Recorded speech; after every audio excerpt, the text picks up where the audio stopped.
Thanks for joining us today. I'm really glad you could be here. So look, there's a lot that goes into choosing who to invest your money with. But how do you avoid getting ripped off? How do you fight against people that are out there in the financial space that are actually deceptive or deceptive brokers? Well, that's exactly what we're going to talk about today to help you prevent. With us today is David Meyer. Now, David is a managing partner of Meyer Wilson, a national law firm founded to represent investment fraud victims in their fight against deceptive brokers. Now, Meyer Wilson is one of the nation's leading investment fraud firms, recovering millions of dollars for clients throughout the last 20 years. Now, David is currently the president of two bar associations, the Public Investors Advocate Bar Association and the Ohio Association for Justice as well. And included in the best lawyers in America, David has also been named twice Lawyer of the Year by the publication in his practice area and location. David, thanks for joining us today. Great to be here. Thank you for having me. Yeah, man, I'm really excited that you're here because I imagine this is a pretty significant problem. Well, how significant is this of a problem? So investment fraud, particularly against the elderly, is an unbelievably huge problem. We have the tens of thousands, if not more, people turning 65 every day. Our nation's getting older, more vulnerable to investment fraud. Billions of dollars of hard-earned life saving is lost every year to investment fraud. It's such a big number, it's hard to grasp. And I know a lot of people, unless it happens to you or a family member or a loved one, see it. So one of my goals of writing this book and getting it out there is just to make sure that people understand, look, when you work your entire life and you save up money, that money is a target for investment fraud. It's not often that 25-year-olds are targeted for investment fraud because they don't have the money. The same reason bank robbers rob banks, because that's where the money is. That's the same reason by scammers, bad brokers, bad advisors target people who have accumulated wealth. And those are the folks that are retirees or soon to be retired. And there are just billions of dollars of loss. And my goal for writing this book and getting out there is to get ahead of it and get people some information, because if people take a few steps, and we'll talk about that today, before they choose their investment advisor, the chance of them having a problem will go down dramatically. So I know, and we'll talk about this as we wrap up as well. What's the name of your book? So my book is called The Investor Protector: Stories of Triumph Over Financial Advisors Who Lie, Cheat, and Steal. And basically, it's just a culmination of cases I've had. I've been fighting investment fraud for over 20 years. So actually, during COVID, during the lockdown, I sat down away with my kids who were remote school, and I wrote the book. And I just put together a bunch of our cases that we've had, and just to highlight what happens. Really, it's not a lecture, it's not a reference book, it's a culmination of stories. And I hope by reading these stories of folks who have gone through suffering devastating losses, hiring a lawyer, and then recovering their life savings will just inspire people, and hopefully they'll learn a lesson and hopefully avoid ever becoming a victim of investment fraud in the first place. David, what got you into this? There was a case, I think when you were like 28, that was your first one that sent you down this road. I could be wrong, but give me a little insight. Yeah, so I was a lawyer in a small firm right out of law school, a couple of years out, and a gentleman walked into the office and he said he had a problem with his broker. And at that point, I was a tax lawyer. I got a master's in tax. I was hired to be a tax lawyer. Turns out I was a tax lawyer for about 3 weeks. Really wasn't my thing. But a gentleman walked in. He said I had a problem with a broker. My boss turned it down because we are a tax and business firm. And I ran into him. My life changed because I ran into this gentleman literally going to the copier. And I just started talking to him, and he said, I've got this problem. I can't find a lawyer to represent me. And I think my broker traded without my authority, and I'd really like some help. This was in 1999. The internet was just starting. I started getting online. I learned about investment fraud, unauthorized trading. I said, look, I really would like to help you. I'm young, but I'm hungry, and I want to help. I want to do good things. And he said, well, this sounds really good, sir. I think this happened to more than just me. The long story short, Ty, it happened to 250 people in a small town called Marion, Ohio. I met with them. I got hired. I ended up filing a class action against Prudential Securities for unauthorized trading. The case took 7 years. We had a jury trial. We got what was the largest jury verdict ever in the state of Ohio, $260 million. It's actually framed in my office. And ultimately was reduced by the Court of Appeals, but everybody at the end recovered all their money. So ended up starting my career with a $260 million jury verdict against Prudential Securities. But the moral of that story is we were able to recover the losses for 250 retirees. That got me into this business, and I've been fighting investment fraud ever since for over 20 years. I can just imagine the conversation behind the scenes by the managing partners. They're like, man, I told you we should have hired that guy. That's a great Yeah. idea. Well, I ended up leaving and starting my own firm with their support.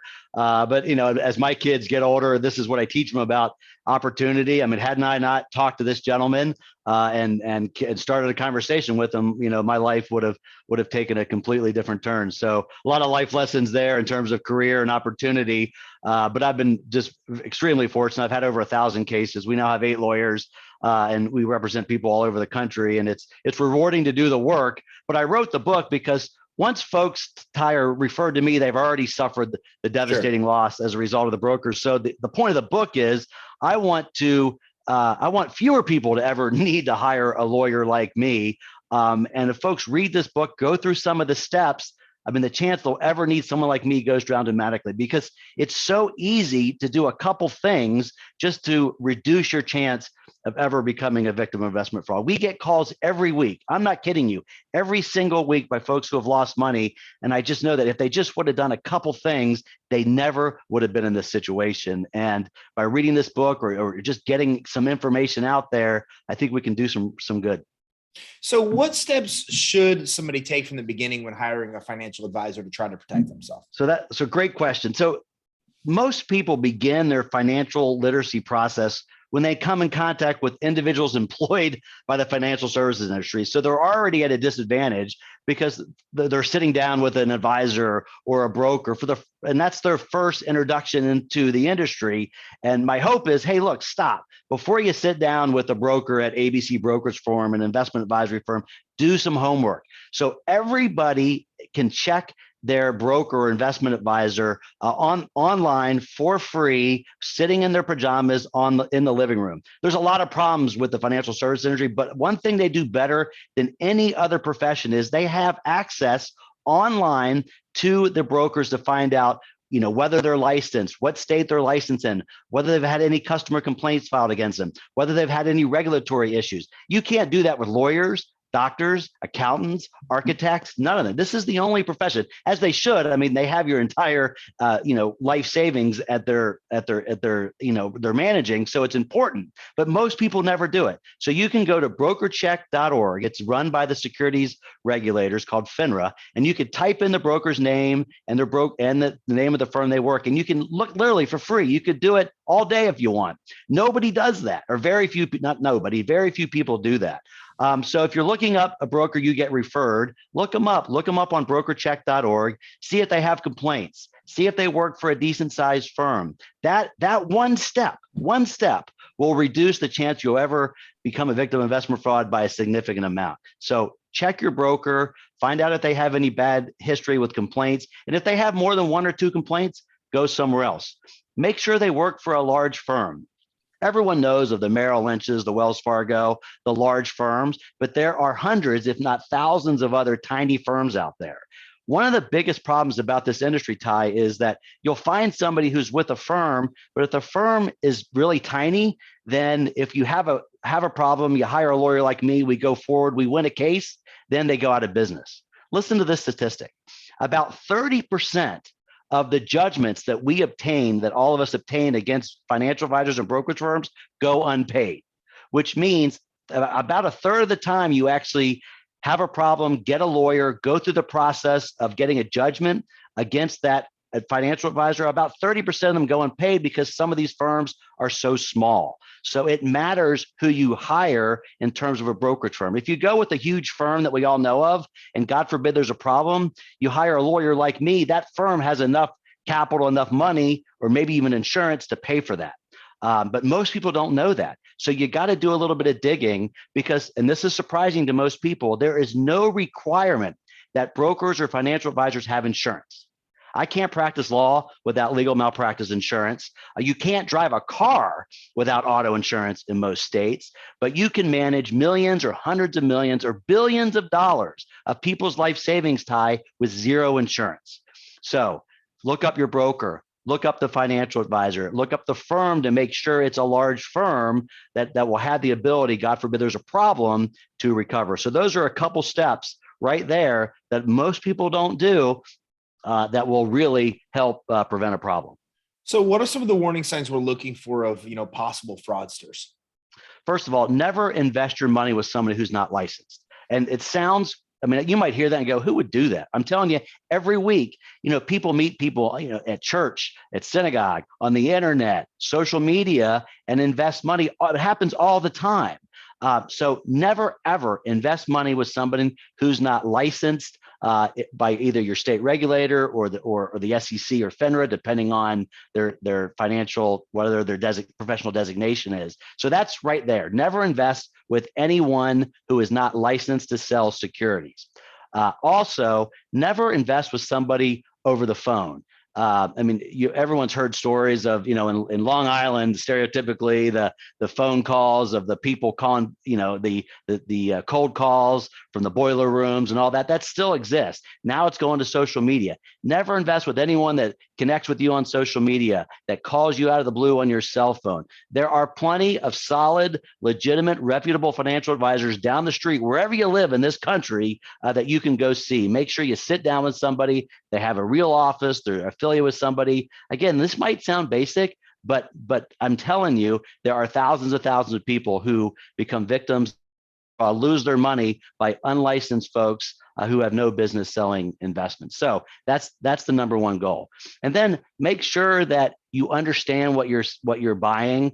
Most folks, 95% of us, need to be in a well-balanced, allocated portfolio of stocks, bonds, mutual funds, ETFs, exchange-traded funds. That's what 95% of us need to be in. But when you start getting sold private placements, sophisticated alternative investments, that's what's been a huge problem over the last 5 or 10 years.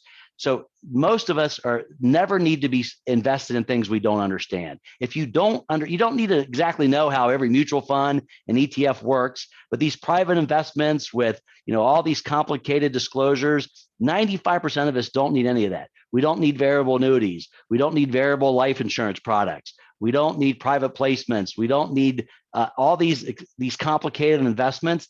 They pay 10 to 20 times more in commissions than mutual funds, ETFs, and straightforward investments.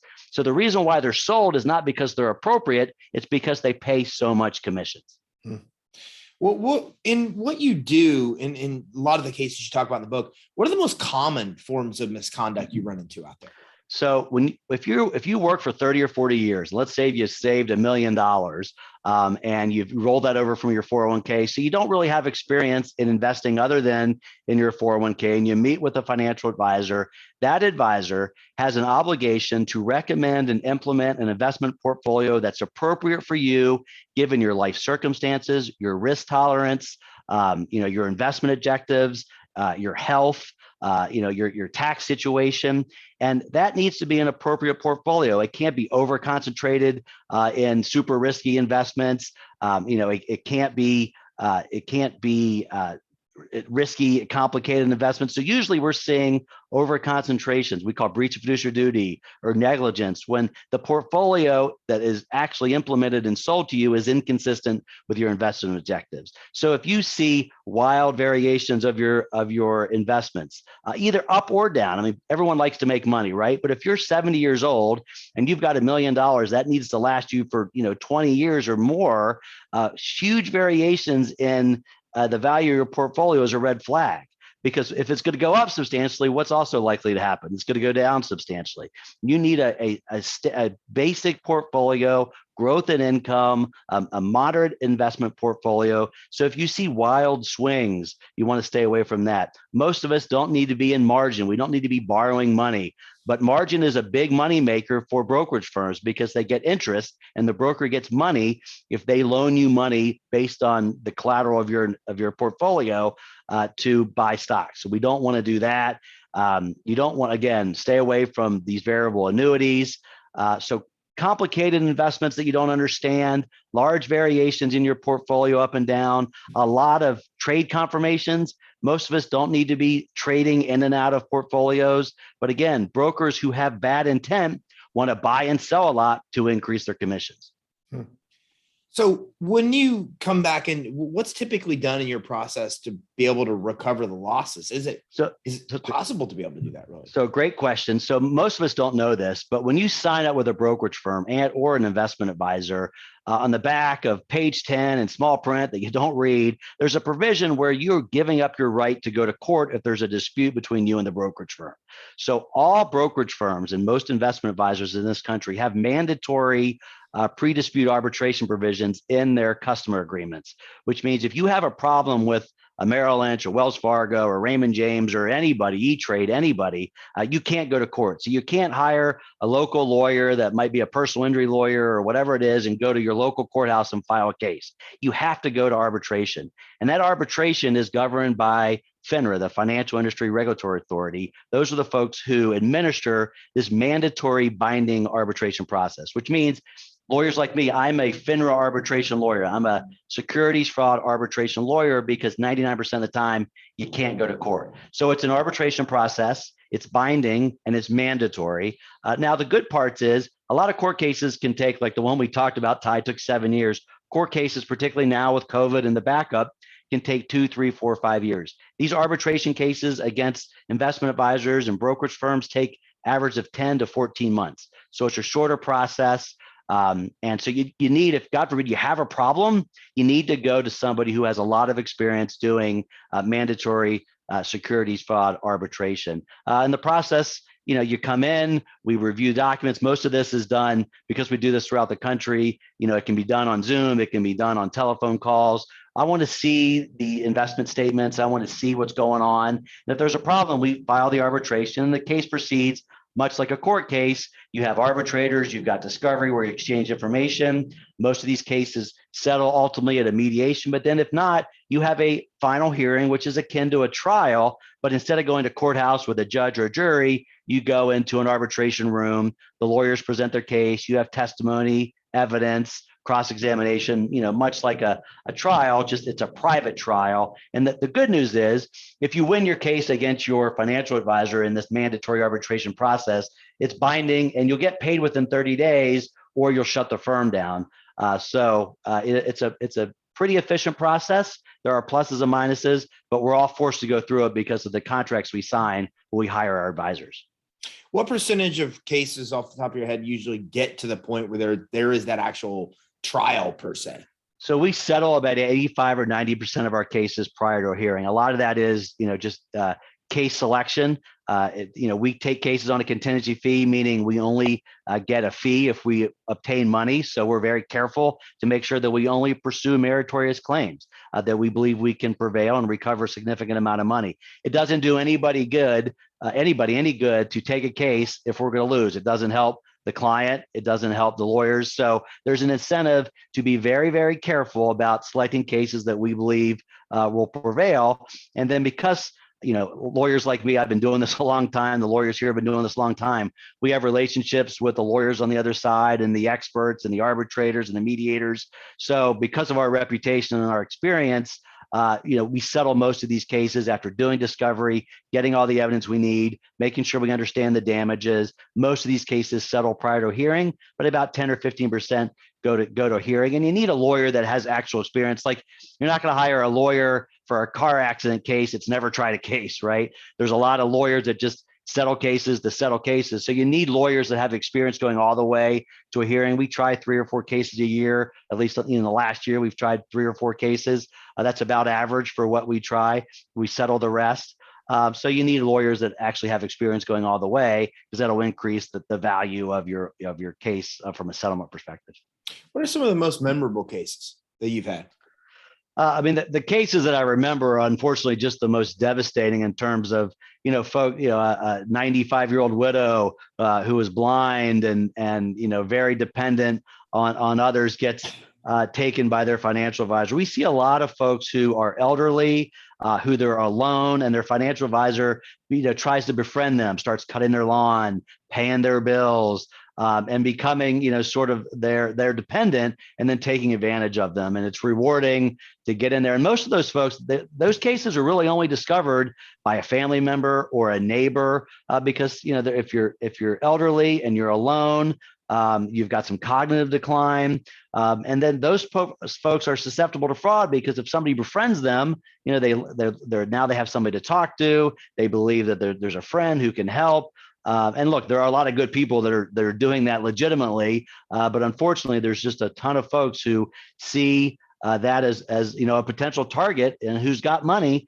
So we see a lot of those cases of just of elderly folks who are alone, who have cognitive decline, who lose all their money by somebody they trust as a friend, and then being able to recover that money, and that's extremely rewarding. But those cases are the most devastating. We have a lot of group cases we call affinity fraud. So maybe it's a religious connection, or whether they have a similar interest, and the advisor comes in, gets 20, 30, 40, 80 people, and commits fraud, and we're able to go in there and recover that money for the large group. That's rewarding as well. So the facts of these cases are just devastating.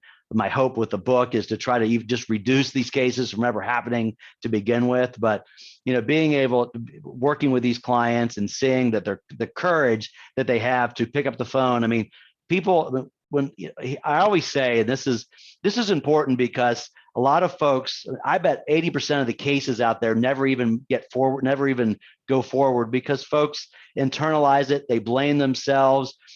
The story I tell people when I speak all around the country about investment fraud. If we're in a car accident, we're at a red light and someone hits us, we don't have any qualms about researching online to find a lawyer if we've actually suffered injuries that need appropriate compensation. We don't have any problem about hiring a lawyer to pursue our personal injury claim.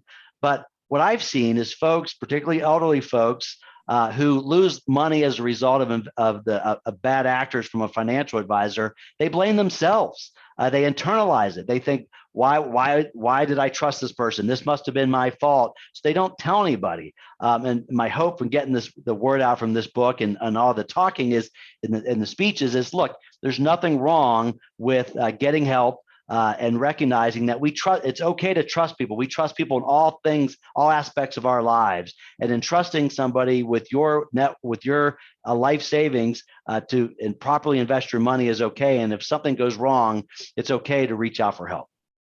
So where do you see the scam, the fraudulent part of it? Because part of what you described earlier about what to look for, it's kind of tough to spot. I mean, you're supposed to be in a stable portfolio, but yet you see wild fluctuations, for example. But give me the other side. We haven't really talked about the flat out fraudulent stuff that happens. Well, just theft, right? I mean, literally outright theft, where I've had cases where the broker will go into the bank with their elderly client and steal the money from their bank account. I mean, there's outright theft and Ponzi schemes, fake investments. I've seen legitimate brokers, make fake statements with their brokerage account. They steal the money and they're sending fake statements. So there's outright theft and Ponzi schemes and fake investments.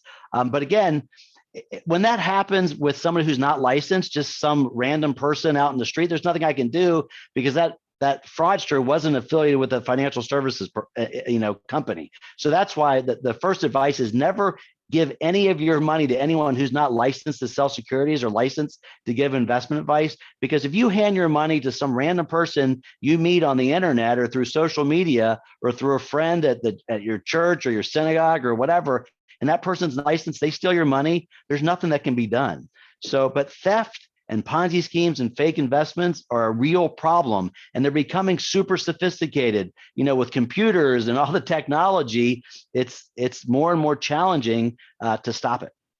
Are you seeing these kind of scam complaints raised nowadays, especially with COVID? Are they down? Are they up?